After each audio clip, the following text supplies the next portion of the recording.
Yo, yo, yo. Hello, YouTube. I am finally connected. I think it took me about 25 minutes to get this going. Um, YouTube changed something about 2 weeks ago, the way you connect up to the live stream, and it's been a nightmare for me since then. It didn't always work. So I have a feeling this stream is not going to sustain itself. Plus, um, I was going to not necessarily do a long stream this time. So last time we covered a whole bunch of things about SHSAT scoring, cutoffs. We can go back into those if people want. So what I'll do is I'm going to start out, whoops, let me see here. YouTube is popping stuff up already, and the stream I did yesterday, it cut short by about a minute. This is not good at all. And I have FiOS, so it's not FiOS. Okay, I'm not sure what just happened. It brought my view account down to 0. Am I live? I don't know if I'm live. I'm frozen on the screen. YouTube.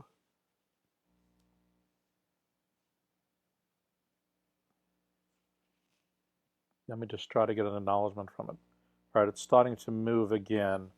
All right, so let me just jump into my program. So I've made a lot of revisions to the program, probably just as many as it took me to get there.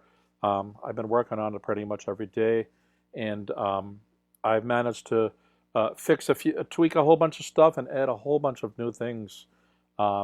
Basically, so we can now get averages per school. So if I do something like this,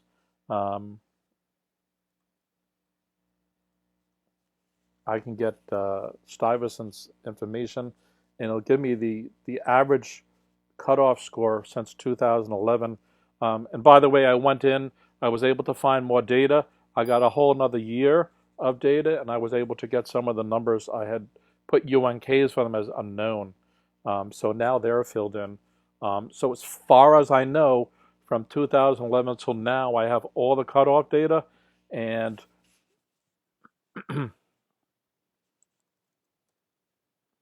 and we can also do tallies up for all the schools. And by the way, this part here, for instance, is the seat count. And if you look at the way I just did it there, I think I had this feature in the last time. You can actually have it search for a certain school. So if I look for Czech or whatever,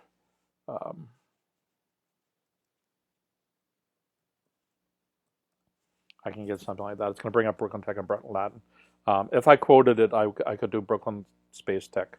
I thought I gave it a shortcut to look for Tech, but I may not have added that feature in. So we can get the data around all the schools and figure out what the cutoffs are as well. I also fixed averaging. So we had an example last time of 88 out of 114. Just let me make sure the stream is going so I'm not talking to myself. Yeah, it seems to be there. Okay. So, because I have a whole bunch of tabs open, and it depends which tab I have open or not, depending on what I could see. So when I'm on the screen typing in the terminal here, I can't see the other tabs. So if we do 88 out of 114, it's going to do a whole bunch of stuff now. First of all, the averaging is all there, and it's going to give us an average line over here. The line just above that one. So for every kind of guess it gives, it's going to give me an average of that. And then I fixed some slight problems.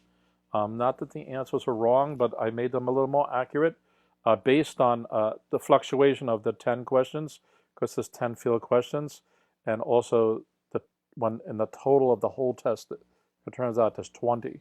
So that creates a whole giant room for wiggle room. So I added this part as well, which is a bunch of totals now. So we can actually see some of these numbers. So the average, if it's 88, your average score is basically going to come out to 570.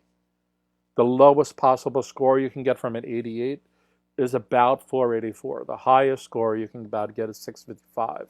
So the total swing of that depending on how the scores work for an exact year, is a full 171 points if you're talking about 88 out of 114. And if we tie it back to the previous conversation, what we're talking about here is we don't know which questions are the field questions. So when you say you got 88 right, 20 of those might be the field questions. So in actuality, you may only get not 88 scorable points, but 68 scorable points, right? And that's why I interject the 10 here on this part of it. And the average of those, we get 574, 590, and 541. I should even average that part as well. But we get about, what do we get? 540, 570. We get about 570, which turns out to be our average of averages anyway. So when there's 20 field questions, you want to basically play with 10 of them. You want to say, maybe I got 10 wrong that were not field questions, but out of the 20 field questions, you want to say out of the 88, I got maybe 10 wrong. We don't know what it is. We're making an educated guess that you got about half of them right. You may only get a third right? You may only get 75% right. So that's why we have this full gamut of the numbers swinging here, from the 484 to the 655. Because if it turns out that out of the 88, in this case the example is 88, that you got all the field questions right, but none of the non-field questions, or you got 20 out of the 20 field questions, you got them all right, but they're not scorable. But it turns out the scorable points, you got 20 of those wrong. So if that's the case, you get 484. On the flip side, if you manage to get those 20 right, you're going to get about a 700, which is a huge, great score. So if you're getting 88 right out of it, that's a huge number. And then finally, what I do is, based on that prediction, basically the 570, or actually I'm going to do two of them. I'm going to make a guess which high school you can get into that. So with the 484, this is a new feature on the program since I last showed you guys. So in the 484, at least based on last year's data, you would get into Brooklyn Latin, okay? And then on other years, if you notice the smiley faces here, right there and right there. So in 2015 and 16, you would have met the tech cutoff score, okay? And also going back to here, you would have also in 2012 and 2013 also met the tech cutoff score. And you would also, so in all the years that there's data for a 484, you would have met all of Latin's cutoff scores, okay? If you got a 655, which is the high end of the 88 out of the 114, you would have gotten in every school on every year based on the cutoff score. But this shows you the swing. This is demonstrative of what the problem is here. It's not good enough to say I got 88 out of 114. The last time we talked about that, we went back and forth on it and so on. But now I'm literally showing it to you that this is what can happen.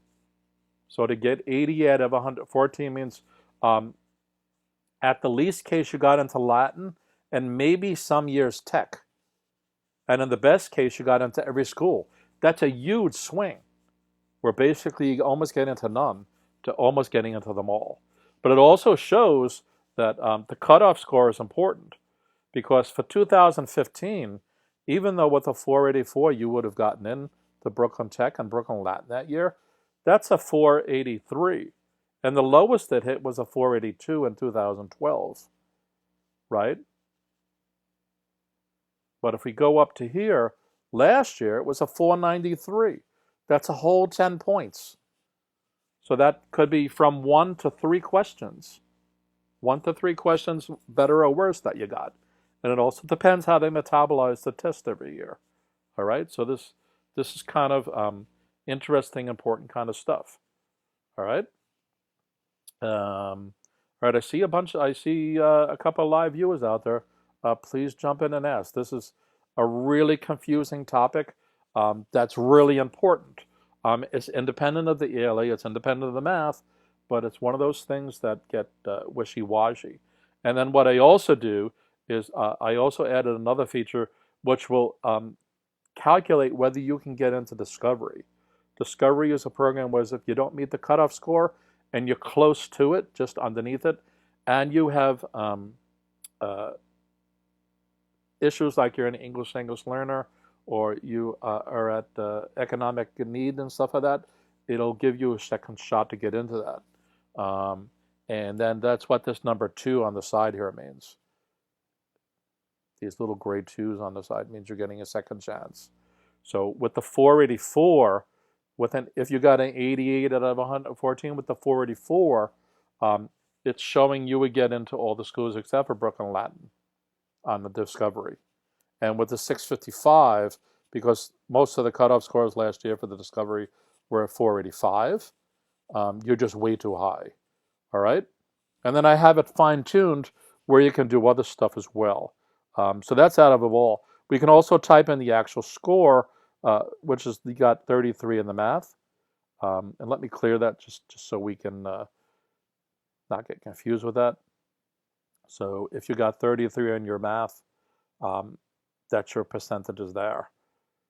So you'll probably get about a 248, an average of 257 getting a 33 on the math, and an average 240 getting a 33 on the ELA, and your total average would be 497 if you got 33 on both.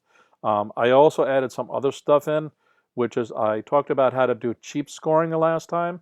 So with the C there, the little guy thinking here on this line, I added a little emoji in there with somebody thinking. That's where you can calculate the so-called back of the envelope cheap calculation in your head. So that I don't include in the averages, but it's here. And if you notice, it's pretty spot on. If the average of the other 3 was 257 and the cheap way was 252, and over here it's 240, here it's higher, okay? And it depends on the score, so it wiggles back and forth. So the cheap way, again, was just cheap, fast way to do it. Please watch the other video. There's another video I did about this, about tying into that. I also add in, here, let me just leave a little space here so we can see some of this. Doing percentages as well. So that's this line here. And what I'm doing is giving that count, in this case the 33, I'm going to give the percent out of 47 and also the percent out of 57. All right? So if you got a 33 out of 47, you're getting 70% correct, basically here, right? All right? And if you got it out of 57, you're only getting about 60% correct. And you got the same thing here. Out of the ELA part, you would get 70% if it was out of 47, and about 60% again if it was the ELA part. And this is just doing your raw numbers. There's nothing cutesy here. So this is actually, I'm literally printing out 33 divided by 47 and 33 divided by 57, just to give us a context about how much of the test do I need to get right. This percent over here, this is a percent that the DOE calculates. This is your percentile. Okay, so 252 means you're in the 89th percentile. That's a kind of a testing terminology thing. It doesn't mean, so it means you're in the top 11%, but it's a different meaning. It has a different meaning of this, because this is your scaled score, all right? And then what I added in was, now that you saw from the other thing, we can actually add in, if you got a 33, here's historical information of what schools you might get into. All right, so the top part's the same, and the bottom part with the 11, 12, 13, 14, 15, 17, 18, that's your data. So if you got a 33 right in both sections, historically it's showing that you would have gotten into Latin from 2011 onward. You would have gotten into Tech from 2011 onward. And in no other school except Staten Island Institute of Technology, you would have passed that year in 2011. And the High School of Math, Science, and Engineering at City College, we got a 495. So you would have passed on that year as well, right? Because we're looking at an average, with the 33, we're looking at an average of 497. So this is a great tool to try to kind of figure out where you fit into everything here. All right, and I also do it with Discovery. So if you got a 33 on both, you're not eligible for Discovery. But for instance, if you got a 30 on both, Okay, even then you're not. Let's see. Oh, I put 3, sorry. So if you got a 30 on both, for all schools, you will be eligible for Discovery. If you got, say, a 29 on both, and I'm just using random numbers at this point, you would get into both. If you got a 28 in both, if you notice, Stuyvesant and York went away. So if I make maybe a 28 and a 27, now if you got, you would only be eligible for Discovery last year in Brooklyn Latin or Staten Island Technology. So this is a great tool for just instantaneously doing this. So I spent a lot of time making sure the heuristics of doing this were right. And that was the main problem. That's the main issue I did for the past week or so on, making sure that heuristics were accurate. And this is a little more accurate than it was when I showed you guys last week. So let me see if I added anything else in this as well, because I got delayed here half an hour, so I might end this right now. Discovery seats, I fixed a whole bunch of averaging. There's other averaging that comes out as well, like this last line down here. It'll now total up the total number of seats for 8th grade, the total number of seats for 9th grade. This is the total number last year of Discovery seats. And then what I'm going to do is subtract from the total here and give the total number of non-Discovery seats. So it's more realistic. So the total number of seats available was about 3,900. And if there's 528 Discovery seats, then there's that. So this column here, this 888 right after the word Discovery, that's the Discovery seats going up and down there. So for instance, Brooklyn Czech had 203 Discovery seats. And the least one was Lehman and HSMSE. They each had 14, as well as York. York had 14 as well. All right, and they're going to change those numbers every year. They're going to fluctuate slightly. So again, there's wiggle room here. So your chances of getting it to Stuyvesant or Tech or Bronx Science were the 3 highest in terms of Discovery. And really because they're the largest 3 schools, all right? Because if we just look at their normal data, right? That's their seat count there under that 8. So STI has 850, Science has 750, and Tech has 1,500. So they're the 3 largest schools, so that kind of makes sense that would be the case. So anyway, we can now we can do out of 114 points, get the totals, look at percentages. We can look at each school one at a time, and we can also do what I'm doing here now, which is basically putting in an exact score, getting a prediction, and making an educated guess of what school you might end up getting into, okay? And we can kind of just keep bumping this up.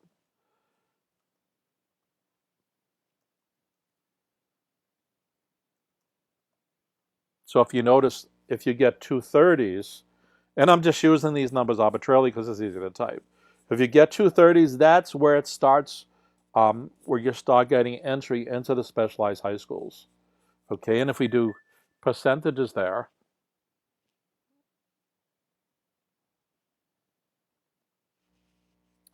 okay, that's talking about getting like 65% of all the questions right. Okay, and that's your minimal. And so that was from 2015-16. And then if we bump it up, let's just say we bump up the ELA score by 1. It adds a few more years. If we bump up the math score by 1, okay, all of a sudden we're okay in Latin for all years and Czech for 2015-16. So for some reason the scores are lower in 2015-16. I'm not sure why. Okay? And we can again we can get historical data on something like that if we want to really look at Tech deeper.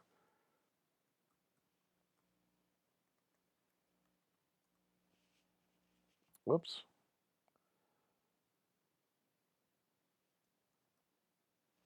So there's our average for Czech is 485. And we were talking about the 33, 31, 31 up here, giving us an average of 484. Okay, so if you notice that 31, 31 is just below the Tech average. And 484, we have a 482 here. We have a 483 there. and the rest is 486, 483, 482, 486, 493.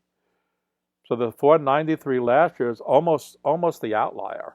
It's not really an outlier here because it's not that far away, but we can start making a lot of educated guesses. And if you're asking, is getting half the questions right and so on.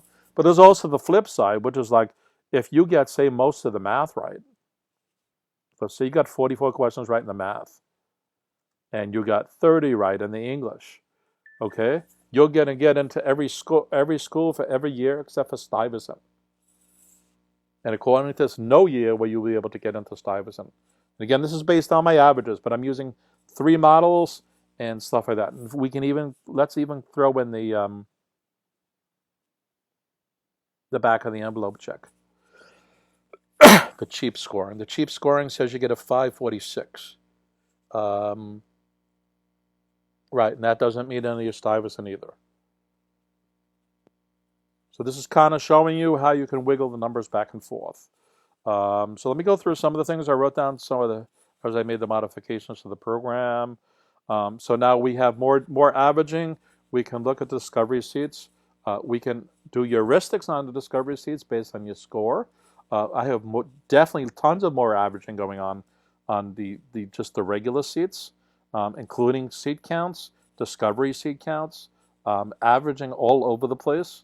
There was one more average I wanted to add in, which was the 10 one I'm noticing. And it turns out that may not be worth it because I think it's pretty close to what the average score comes to anyway. I'm going to play around with a few numbers and see if that's the case. So that might be one thing I add into. There's 2011 now. I replaced all the unknowns with legit scores. Let's see, we can do percentages. We can do cheap scoring, discovery seats. The predictions, I think, is wonderful. So that you have some sense of this. But just remember that these numbers are not slam dunks, that there's still the wiggle room here. You saw that first example I gave where there was a 171-point difference. And that's the problem here with all these. That we can talk about the averaging of, say, STI across a whole bunch of years. But what does that mean for next year? Is it going to be 5 points higher? Is it going to be 10 points higher? Is it going to be 10 points lower? Right there, that's 20 points going back and forth. That's a lot of wiggle room. And 20 points can be somewhere from 5 questions to 1 question, or it could even be 6 questions. So this is where this kind of gets complicated and ugly and hard. And like, what do you mean it doesn't mean that? It doesn't mean that. And there's nothing wrong with my data. If anything, I've cleaned up the data at this point. So I think the data I have is pretty solid. It's just we don't know what the scores are going to be next year. And what if they change a little piece in the algorithm? Remember, there's cutoffs for each school. There's cutoffs for all of them. There's how many kids put what school and how you prepared. And if they change to SHSAT just slightly, a lot of kids might get a certain category of question wrong that they kind of never asked before, and things like that. So it gets complicated real fast. Hello, Anisha. How you doing? Hopefully you're caught a lot of this. I'm going to end in about 5 minutes, or maybe even now, so you guys can catch it on the replay. Just basically the synopsis is I did a lot of revisions to the program. I wrote a program last week that worked with the cutoff scores historically, and at this point I've tweaked things, worked things out. I don't think there's really any bugs, but I added a whole bunch of stuff. So I kind of doubled the size of the program, and now I can do heuristics and it can do predictions based on your score. So it's pretty cool. Just remember again, the last thing I was saying was these are not slam dunks. And if you see something, for instance, if you know the last example I just did here was using a math score of 44 and an ELA of 30, and you're seeing, I'm telling you that average gives you about a 535, and I'm also telling you that for every year it looks like you can get into every school except for STI with a 535, don't depend on that. Okay, that's really important to not do that. Okay, if you got a 44 and a 33 today, then get a 45 and a 33 tomorrow, and a 46 and a 40 the next day. Okay, don't be please don't say, oh, he's showing me a 44 and a 30. This is not what this program is for. That's kind of a lazy approach to it. This is making a prediction only. It's not telling you how to study. It's not telling you to stop studying. Okay? If anything, it's telling you to study more. All right, so I see somebody has something. What's the cutoff for SIT and Tech? There's different cutoffs. It depends on the year. But we can do something like this.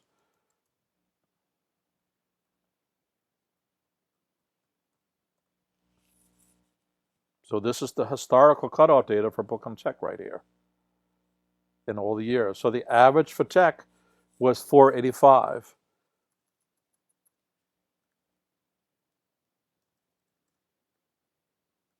The average for SIT is 505. And again, if you look up and down, you could just see the range. It might even be worth, I can add a sort into this as well. So maybe I'll do that as well, just so you can get a range, and I can show maybe the median and so on as well.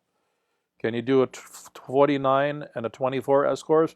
You can't get a 49 and a 24 as a score, but you can get a 47 and a 24.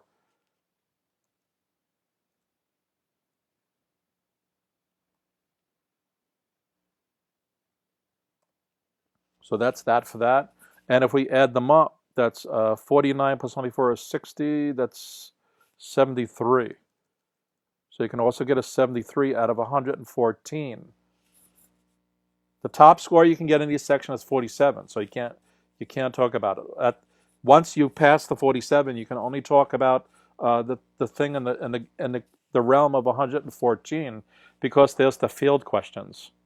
So you have to consider the field questions. So if you got a 47 and a 24, means you got into every school for every year except for Stuyvesant. Okay, so now let's revise it, because that's somewhat misleading. So if you get a 73, right, if we add up 49 plus 24, we get 73. So if we do 73 out of 114, and let me just, before I do that, I want to see what somebody said something. Out of 114, yes. So let me run that through, and your low score then would be 385. If you look at the top line here. So there's a bunch of data I throw out here. It's not necessarily helpful to analyze what that is. Could be remotely helpful, but if you got a 73 out of the 114, this is your range of things here. So your average, I do a whole bunch of predictions is what happens based on that. So your average prediction is about 500. So your lowest one, the lowest prediction is 385. The highest one would be 601. So here's the full gamut of your thing. If you get a 385, you would get into no specialized high school. And if you got a 601, you would get into every specialized high school. Okay, and then the last two things about Discovery. Your score is too high to be in Discovery at that point. And it's actually too low to be in Discovery as well. So it flip-flops back and forth. And that's the point. That's why I did this stream, and that's why I did the other stream, which goes to show that you can get an excellent number like 73, and it still runs into getting into no school to all schools. So that means every score in the middle of that is every score in the middle of that. Okay. So in other words, if we bumped up the number, if we had 10 more or something, well, the example is like the 88 I gave in the last one. So that's the 88. If you notice here, our score went up 100 points. A second ago, I think the low score was 384. With an 88, it becomes 484. So we're starting to get into Latin and Tech. Okay? If you were to get like a 90, let's say a 91 out of the 114, then you're getting into Tech for more years. So let's bump it up to say a 93. So now for a 93, if you look at the top there, you got into York for some years, but not the last 4 years. You got in 2012, 2013, 2014, but not in a year. With the 504, you would have gotten to high school of math, science, and engineering, 2015, 2017, and 2011, 12, and 13. You would have gotten Lehman only in 2015. No, sorry. Wait, is that? And also 2012 and 13. And then in Tech and Latin for all the other years. So there's a lot of wiggle room and a lot of playroom here. And that's why this is important to know, and why you need to be careful. Because it could appear like your score is great, and it might be. But the problem, again, as I discussed on the last stream related to this, part one, if you will, is that we don't know what happens to the field questions. There's a couple whammies thrown into all this. And one of the whammies is the field questions. So as long as we don't know that, then we don't know. That's why there's such a broad range. Like, wait, how could he say for the same score you get into none of the high schools, and for the same score you get into every one of the high schools? That's because of that. Remember, each correct question you get is worth a different number of points. So most of the early ones, up to like question 20, is worth 10 points each. Then from 20 to 40, they're only worth about 4 points each. And then from 40 onward, they just start going up and up and up and up. In the sum models, where if you get like question 45 and 46 and 47 right, you can be getting 20 points, even 50 points for those. So that's why there's this huge jump. And that's why kids don't get 400 in each section. All right? It's complicated. It's not as simple as it seems. And it really throws a whammy into it, because you could prep and say, oh, I did pretty good. I got like 85% of all the questions right. But what does that mean? What does it really mean? So I threw all this and conglomerated it all into this program. So that's what this is about. All right. I guess anybody else who wants to see this has to catch on the replay. I'm gonna end this in a minute. Just let me check and see, because there was some bunch of stuff I wanted to talk about. I wanted to see if I did talk about it. It's just that warning that be careful of how you're prepping. I did another short stream about, are you prepping your score? Everybody gets concerned about problems and doing thousands of things and stuff, but do you really know what's going on with your score? And that's what's going to get you into the specialized high school or not. So that's super duper, super duper, super duper important. All right. I might do a part 3 to this still, because I still think there's a lot of aspects of the whole idea of cutoff scores and stuff like that. And there's other live streams out there where that's talked about how the cutoff score works. And I thought they did good jobs of doing that, but I guess people either don't know how to find them or don't understand them or whatever. So I may do a part 3 where I'm going to talk about that as well.